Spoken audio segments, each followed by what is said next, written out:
Iniciamos aqui mais uma edição do Democracia pela TV Assembleia. Vamos, como sempre, tratar de um tema de interesse da sociedade. Vamos abordar hoje uma questão que esteve em pauta durante muito tempo, notadamente nos inícios de governo e nas campanhas eleitorais. Liberação de jogos. O título, chamada do programa, é consequência da liberação de bingos, porque o bingo popularizou o jogo ilícito. Os lícitos estão aí, gerenciados pela Caixa Econômica Federal, levando esperança para milhões de pessoas do país, semanalmente durante 2 ou 3 dias da semana, ou quase todos os dias da semana, dependendo da forma do jogo e também das expectativas do apostador. E viver de esperança também é bom, embora ilusório para muitos, e temos mais uma vez o psiquiatra conosco, é bom porque reanima, faz renascer expectativas e, repito o termo porque verdadeiro, esperança. Por isso nós vamos conversar sobre a liberação dos jogos, vulgarmente, comumente conhecidos como bingos, porque os bingos também serviam, além do bingo em si mesmo, serviam para dissimular espaços onde se praticavam outros jogos ilícitos. Regularização é, acima de tudo, uma tentativa de ordenamento de arrecadação e também de evitar que a fraude, que o momento em que as pessoas estão correndo risco de indiciamento seja tão grande como agora. Trazemos para o Democracia de hoje, aqui, na TV Assembleia, mais uma vez o doutor Ricardo Nogueira, psiquiatra, e o doutor Alexandre Appel, que é vice-presidente do Fórum de Defesa do Consumidor do Rio Grande do Sul. Irão abordar possibilidades, probabilidade de aprovação via Congresso desta proposição e também consequências, se aprovado, e perspectivas do Rio Grande do Sul. Cassinos existiram no Rio Grande do Sul. Alguns projetos, no final dos anos 40, também foram interrompidos. Para mencionar 2 municípios, Canela e Arambaré, poderão ser reativados, poderão ser espaço de oportunidade para o surgimento de outras casas de jogos. Isso trará progresso ou problemas? Já falei demais. Mas esta é a pauta do Democracia de hoje, que começa ouvindo o doutor Ricardo Nogueira. Tudo bem? Tudo tranquilo. Uma satisfação imensa, né, de estar aqui mais uma vez contigo e com esse meu grande amigo, meu irmão, né, o Verdade. Alexandre Appel, né? Somos muito amigos. Então é uma satisfação mesmo, né? Eu sempre digo, vindo do teu programa, a gente reencontra velhos amigos, faz novos amigos, né? Então é uma satisfação. A questão do jogo no Brasil, o jogo foi proibido pelo general Dutra, né? Então anteriormente nós tínhamos o famoso Cassino da Urca, o Cassino da Quitandinha, lá no Rio de Janeiro. Petrópolis. Petrópolis, né? Lindo, lindo. O prédio está lá até hoje. Está lá até hoje, esperando que reabra a liberação do jogo no Brasil. E tínhamos também as estações Araxá, né? Chamadas estações que as pessoas iam, que tinha águas quentes. Então, Araxá, aqui em Iraí também, aqui no Rio Grande do Sul, não tinha também um projeto lá de cassino. Projeto, mas um grande hotel do Oswaldo Cruz, o balneário Oswaldo Cruz. Né? Então, unia tudo isso. Então, hoje nós estamos numa crise que o Estado e a União precisam de dinheiro, né? A União já tem, como tu mesmo falasse, as loterias, né? A Mega Sena e as várias loterias, né? Então, a Caixa Econômica Federal mantém o jogo legal. Mas tem uma questão que tu não falou, porque a grande preocupação na área de saúde com a questão do jogo é o jogo compulsivo. Mas um problema maior que nós estamos enfrentando hoje entre os jogadores compulsivos são os games. Né? Esses games eles são o pessoal gasta um dinheiro imenso, porque vão nas lan houses e pagam por aquilo, ou pagam para ter os games. E os games hoje são, entre os jovens, são mais vistos e usados que os filmes. A indústria cinematográfica hoje fatura muito mais com os games, porque os games eles podem entrar dentro do game. Então eles podem matar, podem organizar quadrilha e assim por diante. E gastam verdadeiras fortunas. As pessoas se endividam. E além disso tem uma outra questão, que é o jogo de cartas através da internet, o chamado poker. O poker, né? Que inclusive tem um jogador de futebol famosíssimo aqui do Brasil, e não só ele, como outros do mundo inteiro, que são sócios disso e que estimulam isso, e as pessoas se endividam. Eu já conheço histórias de pessoas que ficaram endividadas com esse tipo de coisa. Então é uma análise que a gente tem que fazer com muito cuidado, porque tem dois lados, né, dois vieses muito claros, assim. Agora, é contraditório, porque os games são lícitos, né? Esse jogo de cartas pela televisão, pela internet, também. Os jogos das loterias federais também. Então nós ficamos numa contradição, né? E as pessoas que já têm uma tendência a jogar, elas jogam ou clandestinamente, né? Os bingos aqui em Porto Alegre, a polícia fecha num dia e reabre no outro. Às vezes fecha de manhã e reabre de tarde. No mesmo local. No mesmo local. É que nem boca de fumo aqui, né? É engraçado, as bocas de fumo não mudam de lugar.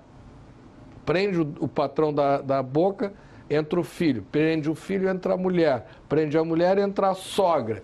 Mas a boca não fecha, jamais fechou. É algo fantástico isso, né? E todo mundo sabe onde elas estão, né? Porque tem consumidor. Alexandre Appel. Alegria revê-lo, alegria estar com o Dr. Ricardo, meu amigo. Até pedir desculpas para ele, não fui no lançamento do livro dele e quero cumprimentá-lo pelo Setembro Amarelo. Esse tema do suicídio sendo tratado sempre foi um tabu para nós na comunicação, né? Qualquer coisa que se falava, se anunciava um suicídio, o medo é que isso incentivasse outras pessoas a utilizar dessa prática. Felizmente, hoje se está enxergando isso como uma epidemia mundial. São 700 mil suicídios por ano no mundo inteiro. Estou certo, Ricardo? 800 mil até 2012. Tem umas 800 estatísticas que já falam em 1 milhão quase, né? Mata mais do que todas essas guerras que tem aí, né? Vamos falar do jogo. Me lembro quando eu estava no PROCON, dirigindo o PROCON do Estado, fui diretor do PROCON em 2 ocasiões, mas no segundo momento que eu estava no PROCON, no governo Germano Rigoto, o secretário Edir Oliveira nos autorizou fazer operações noturnas, em casas noturnas, etc.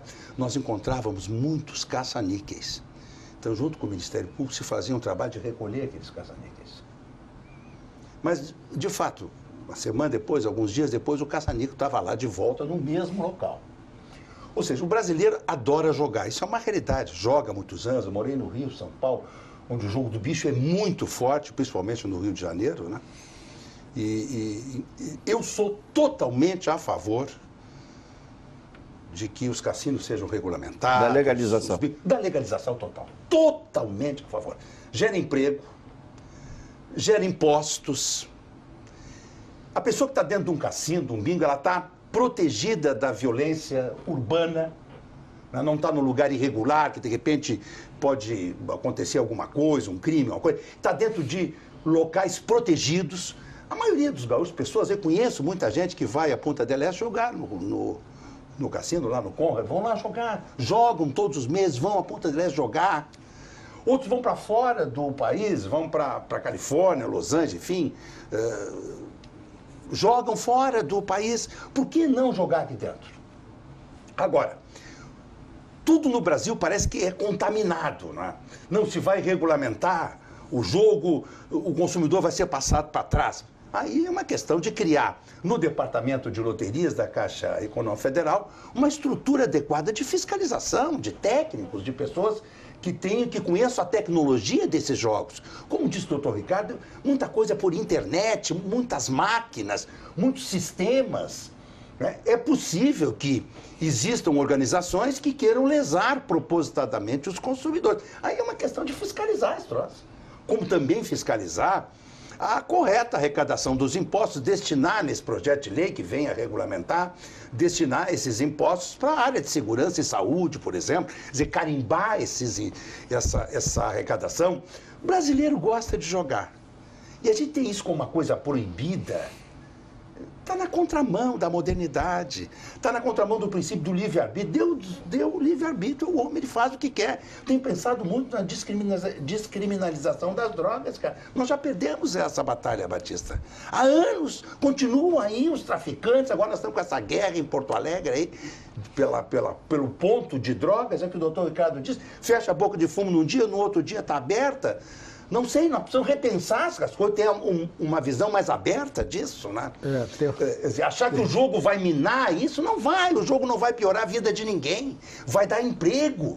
Agora, existem pessoas que são doentes, existem pessoas que vão ter compulsão pelo jogo. E aí, bom, nesses casos, é evidentemente que os cassinos devem ter um cadastro dessas pessoas que até por uma indicação psiquiátrica não devem ser permitida a entrada deles nesses ambientes. É possível se fazer isso. Como existem maus torcedores, o Estatuto do Torcedor, que nós ajudamos a redigir, prevê isso, que torcedores envolvidos em tumultos, etc., sejam bloqueadas a entrada nos estádios, nas praças esportivas.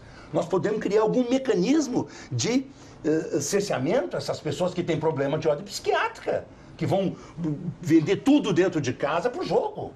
Né? Nós não queremos a desgraça de ninguém. Agora, não vamos tapar o sol com a peneira, fazer que nem a avestruz mete a cabeça num buraco. Todo mundo joga-se na Mega Sena, na Super Sena, na Loteria Federal. Aliás, deveríamos ter uma loteria estadual também, reativar a loteria estadual. Isso é dinheiro para o governo, são impostos. Né? É tudo uma questão de fiscalizar. Não dá para entregar, abre e deixa entrar. Não, tem que fiscalizar. O Estado tem que ter as rédeas da situação. Né? Agora, se o Estado é incompetente, bom, aí o cidadão fica entregue à própria sorte.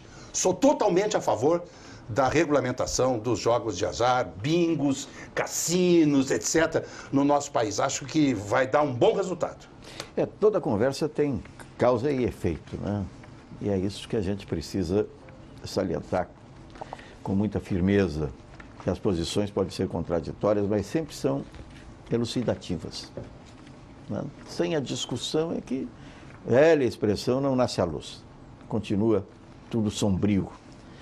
Por isso é importante e é uma postura arrojada aqui demonstrada pelo Dr. Alexandre Appel, que sempre foi um homem de coragem. Né? Nas posições que ocupou, notadamente no Estado, enfrentou com muita valentia os problemas que existem até hoje. Né? Mas eles precisam ser enfrentados cotidianamente. Concordo. Né? Então, esta questão do controle sobre a capacidade das pessoas, notadamente a capacidade mental, é uma proposição arrojada, mas viável, doutor psiquiatra? Pois é, eu compararia a questão do alcoolismo, né? Então, tem pessoas que têm dipsomania, né? Dipsomania é aquela pessoa que não consegue parar de beber. Então, por exemplo, o álcool é lícito, é legal, mas droga legal. A maior droga consumida no Brasil é o álcool, né? Na última década aumentou de 9% para 18%. Duplicou o consumo, porque os jovens começaram a usar álcool com menor idade. Então, nós temos hoje crianças que já a partir dos 10 anos de idade já consomem álcool. E as mulheres também. E as mulheres também. As mulheres passaram a beber muito, né? Muito. Então, a gente vê nas baladas, né, as meninas, né, com 12, 13 anos alcoolizadas, né? Isso geram vários problemas, né, como gestações precoces, e daí um número maior de aborto, assim por diante. Então, eu vejo que a questão do jogo é como a questão do alcoolismo. O fato que existe uma incidência muito alta, 18% da população geral, quer dizer, é um número... É um número significativo. Muito grande. Muito, né? Muito. Tá, no jogo também, né? O jogo compulsivo, né? Então, pessoas que perdem tudo. Então, essas pessoas têm que serem tratadas, né? Então, eu estava estudando antes de vir para cá, ontem, anteontem, eu me preparo para vir aqui, sabia? Né? Estudo. Que a questão do jogo... É o respeito ao telespectador. Exatamente. Né? Eu gosto muito de pegar dados estatísticos e epidemiológicos, porque dá uma consistência maior, né, Alexandre? Claro. Tu poder falar com dados assim. E as pessoas, para ter a dimensão e a consistência da questão. Então, tu vê assim, a mesma coisa. O grande problema do jogo e das drogas é a necessidade do prazer imediato. Então a pessoa pensa magicamente, eu vou lá, eu estou pelado, né? É a busca do estado eufórico. Eu me lembro de uma vez lá em Pelotas, nós alugávamos uma casa no Laranjal que se chamava Esquina do Pecado, né? E tinha um colega nosso que nós dava dinheiro para ele. Apenas porque gostavam do título, né? Só por isso. Aí nós dávamos dinheiro para ele pagar a luz e a água, né? E aí ele ia para pagar a luz e a água e desaparecia, não voltava. Não voltava mais. Tá, o que ele fazia? Ele pegava o dinheiro da luz da água e ia jogar. Ele era um jogador compulsivo. Ele jogava em tudo. Jogava nos cavalos, né? E na esperança que não, vou pegar aqui, era R$100, 200 pila, vou jogar, vou ganhar 400, pago e me sobra tanto. O que aconteceu? Perdeu tudo, né? E cortava a luz e a água. Aí a gente queria matar ele, né? Então tem esse problema de pessoas que fazem isso, né? Que pegam o seu salário, né? E deixam de pagar só a luz, a água e botam no jogo. E é bem comum.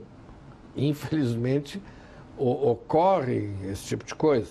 E a mesma coisa com droga, né? Com consumo de droga. E tem o sonho estimulante, né? Sonhei com o número tal, é hoje. E daí vai o dinheiro. E aí a história da origem do jogo do bicho também, né?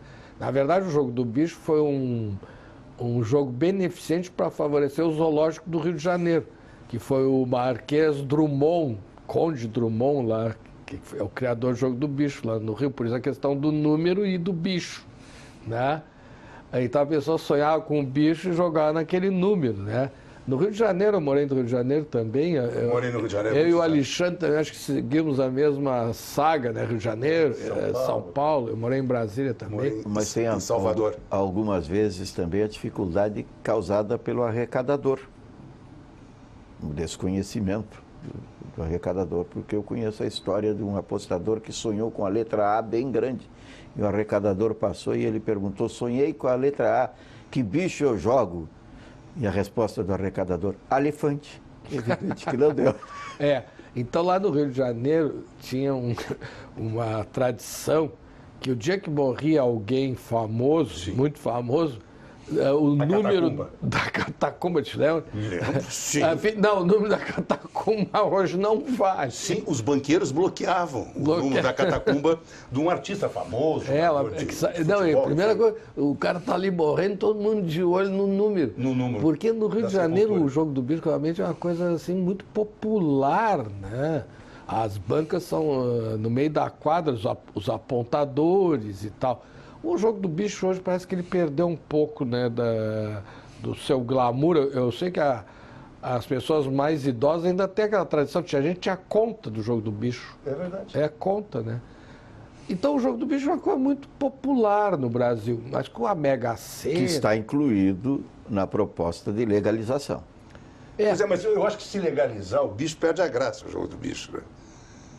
Eu tenho pessoa que perde a graça. O jogo do bicho é uma coisa mais informal. Mas é o recurso do quebra-galho, a forma variada de aposta, de primeiro ao quinto. É invertido. Eu acho fantástico. Sempre dá alguma coisa, né? Dá esperança das pessoas. Eu acho fantástico esse negócio do jogo do bicho. Na verdade, eu acho que o jogo do bicho, para nós que somos profissionais e gestores da saúde, para mim, a estrutura do jogo do bicho é perfeita. Eu sempre digo que nós da saúde temos que usar a mesma metodologia do jogo do bicho na saúde. Sabe como é que funciona o jogo do bicho? Carga e descarga. Então, vou dar um exemplo. Eu chego lá na banca ali da esquina, e quero jogar R$1.000 na cabeça. É um jogo alto. O bicheiro vai dizer, tá, eu aceito o teu jogo, R$1.000, mas se esse cara acerta, eu quebro. Então, o que ele faz? Ele pega aqueles R$1.000 e faz a descarga. Ele redistribui entre outras bancas. Redistribui entre os outros colegas dele da proximidade, deixa R$100 para cada um. Ele vai e aposta o mesmo número, mas o outro está sabendo que caso esse número der, eles dividem entre 10. O prejuízo de pagar o prêmio ao ganhador. Isso, e ao mesmo tempo também o lucro, caso não der. Ao invés dele ganhar 1.000, ele vai ganhar 100. Mas ele não correu o risco de quebra. Na saúde é a mesma coisa. Então, na gestão da saúde, a gente tem que trabalhar com a carga e a descarga, que é a questão dos fluxos, fazer esse mesmo fluxo, que é a referência contra a referência. Então, tu tem que referenciar e distribuir o serviço adequadamente. Então, é um jogo que não é escrito, mas jamais a aposta deixou de ser paga. A questão do jogo do bicho está na credibilidade do jogo. E é um pedacinho de papel. É verdade. Né? Então, é na credibilidade. Né? Agora, imagina os cassinos regulamentados, o jogo regulamentado, fiscalizado no Brasil, como é em Las Vegas. Aqueles cassinos todos recebem a fiscalização da prefeitura local, estão permanentemente, dos promotores, estão sempre cuidando daquilo ali. É uma fonte de renda extraordinária. Não é? É uma questão de tratar a coisa com seriedade. Não dá para entregar na mão do empreendedor e deixar assim. É fiscalizar. Não existe relação de consumo adequada sem o Estado fiscalizar. É só essa questão. Foi mencionada a questão da loteria do Estado. Eu gostaria de ter de volta. A loteria do Estado seria importante porque o gaúcho também apoia os gaúchos. Não é? Esse sentimento que muitas vezes nos retarda o crescimento, o desenvolvimento, muitas vezes também é da forma afetiva muito bom. Gaúcho prestigia gaúcho, vota gaúcho, joga na loteria do Estado. E a loteria do Estado poderia ter a exemplo do que existe na Califórnia, para buscar apenas um bom exemplo distante, e o brasileiro também gosta muito dos exemplos do exterior, embora devesse fazer os seus próprios exemplos. Na Califórnia, a loteria estadual é que provém de recursos à educação no Estado. Deveria ser também este recurso da loteria carimbado para uma das áreas deficientes hoje na gestão pública. É de se pensar assim. É de se pensar. Da loteria do Estado. Tu estavas falando aqui que, segundo cálculos teus, que a loteria... Não, informações antigas de que gera recurso de 400 milhões anos. 400 milhões anos, né? Então... Imagina isso na saúde. Para a saúde, por exemplo, amanhã, né, vai ser assinado um empréstimo para os hospitais filantrópicos do Estado. Isso. Né, para zerar o déficit que o Estado tem, a dívida com os hospitais. Só que é um empréstimo que vai ter que ser pago, né? Tipo consignado, assim, em cima da produção. 400 milhões, o Estado aí tem que pagar por mês 60 milhões. Não é 120? Não é um volume tão significativo, mas é como diz o outro, para quem não tem nada, é mais de grão em grão, né, a galinha enche o papo. Mas não importa qual seja o volume, é o fluxo de caixa. A dificuldade do dia a dia do caixa fazendário para atender compromissos menores. Só ouvindo que a gente liga a rádio hoje no Rio Grande do Sul é uma tortura, né? Então a gente acaba aprendendo.